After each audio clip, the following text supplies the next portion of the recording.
E aí pessoal, dia de resenha de HQ, Daniel aqui, hoje com mais um álbum do Comic Zone, As Guerras de Lucas, com o roteiro de Lohan Hoffman e desenhos de Renaud Roche. Edição assim, muito especial, e eu diria que não é especial somente para os fãs de Star Wars ou para quem idolatra a figura do George Lucas, muito longe disso. É claro que um trabalho como esse, né, de cunho biográfico, já tem o seu público cativo. Mas eu diria que se você pensa, pô, eu não sou fã de Star Wars, eu nem curto tanto George Lucas, então eu não tenho por que ler esse quadrinho. Lê do engano, tá? E eu vou explicar isso muito bem aqui. Mas primeiro, vou pedir para vocês que não deixem para o final para dar aquele like. Faz isso agora, por favor, senão você esquece. E se não se inscreveram no canal também, por favor, façam isso. E não esqueçam de ativar o sininho. Ajuda bastante aí a relevância do canal. Bom, vamos lá. O que a gente tem aqui, na verdade, é algo que, conforme eu falei, transcende esse interesse por Star Wars e vai atingir aquele público que gosta de cinema, que curte histórias de bastidores, assim, que tem interesse em eventos definidores na indústria do cinema de um jeito ou de outro. E querendo ou não, você gostando ou não, Star Wars é um marco do cinema, e exatamente por isso, pelas dificuldades envolvidas nessa produção, é que ele tem histórias de bastidores assim das mais riquíssimas, né? E partindo ali do começo, ou melhor, começando aqui, a partir do momento em que o George Lucas, com 30 e poucos anos, já tem um princípio de infarto por conta da produção de Star Wars, ele retrocede e vai construir aí, até para o leitor completamente leigo nesse assunto, vai construir a figura, a persona do George Lucas que a gente precisa para acompanhar essa história. Então a gente tem os detalhes biográficos aqui que interessam, que realmente mudaram a vida do cara, né, como o acidente de carro, que é famoso para quem já estuda as biografias de diretores famosos e tudo mais, sabe como é que isso aconteceu, como é que o George Lucas teve sua vida virada aí do avesso, por assim dizer, né, por conta desse acidente, e resolveu estudar cinema. Mas a gente também tem os vislumbres da infância, né, como é que esse garoto, né, já se mostrava rebelde em relação ao futuro projetado pelos pais e largou isso para estudar cinema. Enfim. E o que se segue aqui são acontecimentos que vão de fato desembocar lá na produção de Star Wars, mas apesar de ser um álbum até que curto, ele consegue cobrir um período assim enorme, porque vai falar da produção de THX 1138, vai falar do sucesso de American Graffiti, até chegar em Star Wars, né? E lembrando que Star Wars parte daquela vontade de contar uma história de apelo mais universal, um filme mais juvenil, mas com uma base de mitologia comparada, né, graças ao Joseph Campbell e tal. Começa ali a produção de Star Wars e a gente percebe sim que os autores, eles são fãs, eles gostam do assunto, mas eles gostam muito de Star Wars também, porém isso não os impede de colocar na história também que Star Wars foi um processo assim muitíssimo colaborativo, inclusive pela inabilidade do George Lucas em escrever diálogos ou, sei lá, polir o seu texto de alguma forma ali.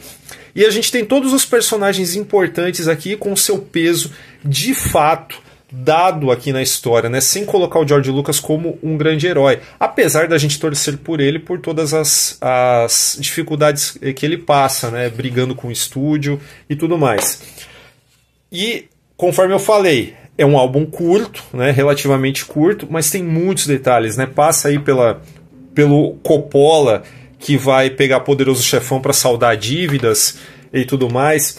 Esse uso pontual de cores aqui para destacar determinados elementos aqui, que é simplesmente fantástico mesmo, até chegar lá, enfim, no roteiro no roteiro inacabado de Star Wars, quando se começa a filmar na Tunísia. E aí a coisa vai escalando para uma coisa assim que a gente fica imaginando, né, como alguém conseguiu aguentar tudo isso, né, aguentar essa pressão, tendo tantos problemas assim de relacionamento, né, que a gente sabe, né, que o George Lucas era muito travado socialmente, era um cara com dificuldades de relacionamento e tudo mais. E a gente tem também, obviamente, o crédito a Marcia Lucas aqui, que foi uma figura primordial para o sucesso de Star Wars, tanto na colaboração no roteiro quanto na edição também, que foi um período assim conturbadíssimo até chegar de fato à sua estreia e arrebentar, né? Que é onde o álbum termina. O que é muito bacana é que o desafio já era um desafio enorme assim no roteiro, e os caras, sabe, bancaram isso com uma pesquisa enorme. Eu admirei muito a condensação dos acontecimentos aqui, porque realmente aconteceu muita coisa, sabe? E colocar isso num álbum de 200 e poucas páginas aqui não é para poucos de fato. E um outro desafio, que é no desenho, no caso do Renaud Roche, é pegar essas figuras que são tão reconhecíveis para nós aqui e retratar de uma forma assim simplificada. Então você tem aqui vários atores, aqui, inclusive os testes de elenco foram abordados nessa HQ. E tá tudo absolutamente bem representado, né? Você bate o olho e você sabe, né, quem é o ator de fato. Então, trabalho de desenho assim fantástico mesmo, foi muito legal isso aqui. Para fãs de cinema, isso aqui é de fato um deleite.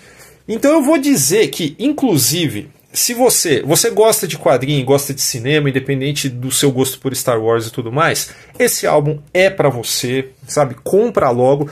Mas também vou dizer que, se você tem aquele amigo ou amiga cinéfilos que tem interesse em cinema, mas não tem interesse em quadrinhos, por exemplo, se você comprar esse álbum para dar de presente, eu tenho certeza que eles vão adorar. Porque é impossível você não começar esse álbum e não querer terminá-lo, porque é realmente, além de todos os detalhes maravilhosos, né, o recheadíssimo de detalhes maravilhosos, você ainda tem aquela questão de se envolver de fato, né? Independente de você nem gostar do George Lucas, se você começa a ler, você vai sentir esse ímpeto de torcer pela pessoa que está sendo oprimida por todos os lados e está somente querendo terminar a sua visão, né? Tá se esforçando para chegar até o fim de uma tarefa ali que foi de uma certa forma autoimposta, né? E toda essa tenacidade, quando a gente vê num personagem, né, seja de quadrinho ou seja de filme, a gente vai inevitavelmente torcer pela pessoa. E assim, o final do álbum, obviamente, né, a gente já sabe como é que termina. E o mais bacana é isso, né? Mesmo sabendo disso, a gente vai até o fim, deixando claro que a biografia do George Lucas não termina no final da produção de Star Wars, né, com o sucesso do primeiro Star Wars em 77. Então, aqui o que se insinua no final é que vai ter uma continuação, obviamente, e de fato está em produção, conforme eu vi no vídeo do próprio Comic Zone, né? Vai sair uma continuação inevitavelmente, e isso é muito bacana, espero que seja tão bom quanto esse aqui, que eu adorei mesmo. Extras aqui que são sempre bem-vindos. E fica aí a recomendação, se você estava no compra, não compra, compra sim. Aproveita o link na Amazon que está aí na descrição do vídeo, você ajuda bastante a gente comprando pelo nosso link. E se você não deu like, por favor, faz isso agora, dá um like aí no vídeo, ajuda a gente. Também, se não se inscreveu, faça isso e ative o sininho também. Aproveitando, Formiga Elétrica tem uma campanha de financiamento coletivo e recorrente no Apoia-se, está aparecendo aí na tela. Se você quiser ajudar a gente ainda mais, dá uma olhada no nosso programa de recompensas para apoiadores. E é isso. Boa leitura.